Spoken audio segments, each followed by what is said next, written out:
बिस्मिल्लाहिर्रहमानिर्रहीम। अस्सलाम वालेकुम। फ़िज़िक्स 9th की जो है वो ये पेपर स्कीम है। एमसीक्यूज़ सबसे पहले हमारे पास आते हैं 12 मार्क्स के, ठीक है ना। और वो चैप्टर नंबर 1 से 2 एमसीक्यूज़ आते हैं, चैप्टर 2 से 1 एमसीक्यूज़ होता है, फिर ठीक है चैप्टर 3 से 1 है, 4 से भी 1 है, 5 से 2 एमसीक्यूज़ आते हैं, ठीक है। और उसके बाद अगर चैप्टर 6 की तरफ देखें तो 1 एक एमसीक्यूज़, 7 से भी एक एमसीक्यूज़, 8 से भी एक एमसीक्यूज़ और 9 से 2 एमसीक्यूज़, ठीक है। तो कुल ये 12 नंबर के एमसीक्यूज़ का पेपर होता है और उसमें इस हिसाब से सारे क्वेश्चंस आए हुए होते हैं। नेक्स्ट आगे आ जाएँ तो ये हमारे पास क्वेश्चन नंबर 1 होता है, ठीक है। क्वेश्चन नंबर 2 हमारे पास होता है कि उसमें हमने शॉर्ट आंसर देने होते हैं क्वेश्चंस के, ठीक है। 5 आउट ऑफ 8 में से 5 क्वेश्चन करने होते हैं और उसमें से ये देख लें चैप्टर नंबर 1 से हमारे पास 3 क्वेश्चंस आने के चांसेस होते हैं। चैप्टर नंबर 2 से भी 2 सवालात और चैप्टर नंबर 3 से भी 3 सवालात, ठीक है। और कुल मिला के यानी ये 3 6 और 2 8 में से 5 हमारे पास ये क्वेश्चन नंबर 2 इस तरीके से होता है, ठीक है ना। हर क्वेश्चन यहाँ पे 2 नंबर का होता है, 10 नंबर का ये वाला हिस्सा होता है।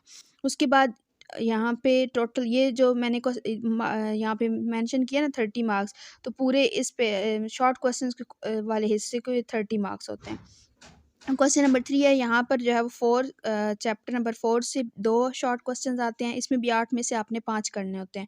और चैप्टर नंबर 5 में से 3 क्वेश्चन आंसर आते हैं शॉर्ट, ठीक है। उसके बाद चैप्टर नंबर 6 से भी 3 आते हैं।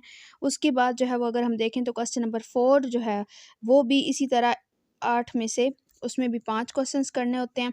और यहाँ पे 7 में से चैप्टर 7 से 3, चैप्टर 8 से 2, चैप्टर 9 में से 2, ठीक है। यहाँ भी इसी तरह की तरतीब से 2-2 नंबर के जो है वो ये एक क्वेश्चन होता है, ठीक है ना। और 8 में से इसी तरह 5 करने होते हैं। अच्छा, उसके बाद अगर हम आके देखें लॉन्ग क्वेश्चन पे तो ये हमारे पास होता है तकरीबन 18 मार्क्स का ये वाला हिस्सा, ठीक है। 3 होते हैं, 3 में से आपने 2 क्वेश्चंस करने होते हैं, ठीक है। उसके बाद इसकी ये ऊपर क्वेश्चन नंबर 4 के बाद ये होता है क्वेश्चन नंबर 5, 6, 7 यानी 3 में से आपने 2 क्वेश्चंस करने हैं, ठीक है। 3 में से 2 क्वेश्चन करने हैं और जो भी क्वेश्चन आपने चूज़ करना है उसका ए और बी पार्ट दोनों करने हैं, ठीक है। और इसमें एक न्यूमेरिकल भी होगा और क्वेश्चन भी होगा, ठीक है।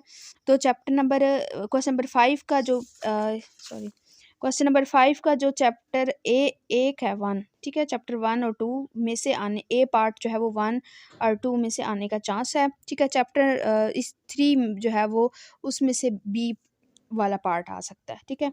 इसी तरह अगर क्वेश्चन नंबर 6 देखें तो 4-5 में से 4-5 में से ए पार्ट आ सकता है और चैप्टर 6 में से बी पार्ट आ सकता है। और इस तरह क्वेश्चन नंबर 7, ठीक है, उसके ए पार्ट के लिए चैप्टर नंबर 7 की तैयारी जो है वो मुमकिना तौर पर यही है कि चैप्टर नंबर 7 से ये वाला हिस्सा आएगा और चैप्टर नंबर 8-9 बी पार्ट के लिए है, ठीक है। तो इसमें से अगर हम 1 2 3 4 5 6 आप पहले 6 चैप्टर भी अच्छे से तैयार कर लेते हैं तो आप जो है वो लॉन्ग क्वेश्चन के हिस्से को अच्छे से अटैम्प्ट कर सकते हैं, ठीक है।